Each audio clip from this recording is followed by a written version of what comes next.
There you go, now, fellas. Have a look at this. It's another Monty Python's beer, the Flying Circus.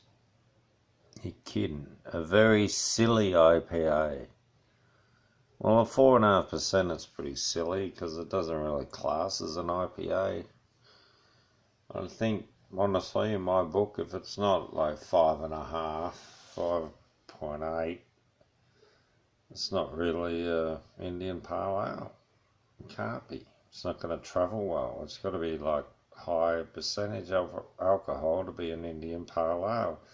You send this on a boat, 4.5%, it's not going to be any good when it gets there. Sailboat in the old days, as it was done. Alright, well, let's have a crack at the Monty Python. You're kidding. Anyway, session ale or session pale ale, yeah, okay. Look at the colour, it's pretty good. Nice head on it. Well, I'm going to shut my mouth for a minute. We'll just give this a crack. Should have been called a session pale ale, maybe. Anyway, cheers.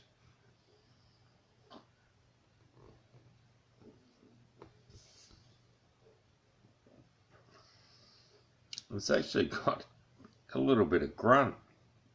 For 4.5%, that's actually not too bad, and it's been filtered. That's the sort of flavour you'd get from a 5.5, 6%, really. Well, that surprised me. It's actually quite well balanced. It's got a bit of hoppiness, bitter, but it's got a really nice malty backbone. It's actually quite a smooth beer. I was expecting it to be absolute rubbish. I didn't pick it. My missus picked it. She's brought me 2 home. I've got to be a good boy. I ran out of drinks. Well, I snuck out and got some on the side, but anyway, I won't go there. But we're here at Monty Python's Flying Circus, and this is pretty bloody good. Now to give you the shock horror price for this session ale. Let's call it a session ale. Because it's sort of like that. It's sort of like 4.5%, you can have a real decent session and you're enjoying a decent beer. This is care of Aldi, you believe it or not, and it's usually about $4 a pop at Aldi.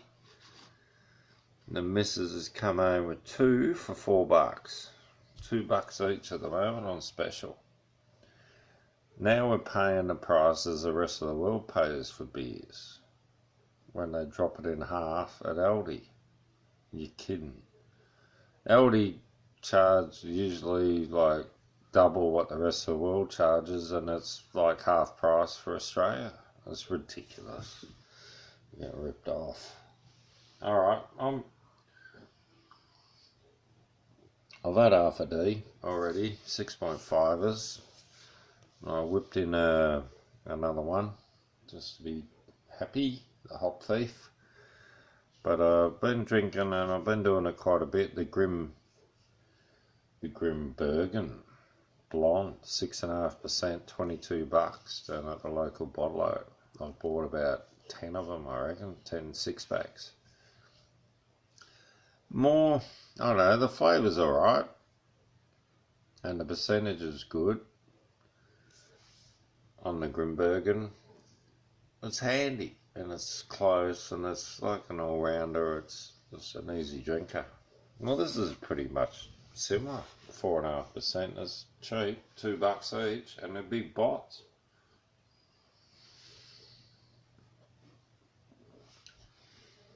I actually like the flavour of this, and I can tell you honestly, I've had a lot of English beers from Aldi and done videos.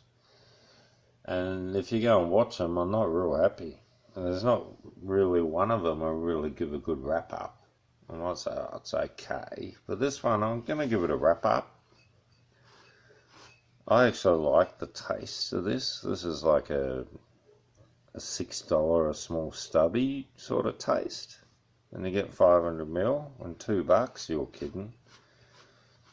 So, I don't know if any of you guys got an Aldi nearby, and they change their beers all the time, and they sort of get special 6-packs in, or special slabs and different singles and all the rest of it, and you just got to watch what they bring in, and you can end up drinking all different things. Drinking Rogers from WA there for a good price. I was buying a 6-pack of that all the time, because that's a really nice beer, and at Dan Murphy will be like $18, and at Aldi it's $12. You kidding? But this is the, I've got one more of these. I might keep it for tomorrow. I've had plenty. I had a really big couple of days at Robbie's.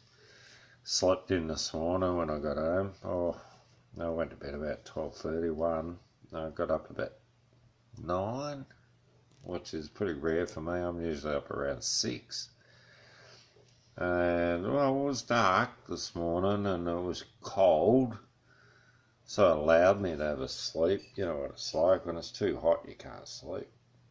But yeah, look, fellas, check that one out. I actually really like it. It's really silly. If it said it was 6.5%, I'd go, yeah, it tastes like it. So Robbie's place is going alright. Probably better than mine. Anyway, I haven't planted as many things as him. I haven't got the animals, but he's getting rid of a few, which is good. He had too many, I thought, but only a couple too many. Only because we've got the drought, the old Australian drought. It's drought every year, and occasionally you have a real bad drought, and you know, every 10 years you get a shocking drought. But it doesn't rain much here. We don't get much rainfall. Driest continent in the world.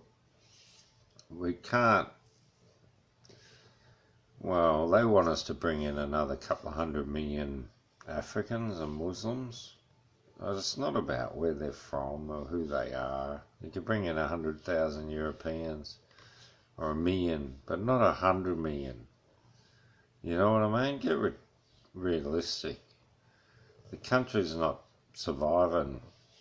The water dam level's gone down 10%. Unless they want to stick some pipes down the coast and pump water from up north where it rains shitloads in the, you know, when it hits the rainy season. Other than that, we're not going to survive. We've got about 10 years and we'll be out of water in Melbourne with all these people coming in. You know, it was a little country town when I was a kid. You know, we had like 1 million people when I was born in Melbourne. It's crazy. Now we've got, what, 5 million or 6 million? It's going up every year, 250,000. Whew. It's out of control. Anyway, I'll get back to the flying circus, I reckon. I belong in the circus. I feel like I'm in the circus. The world's a fucking circus. You're fucking kidding me. Cheers, everyone.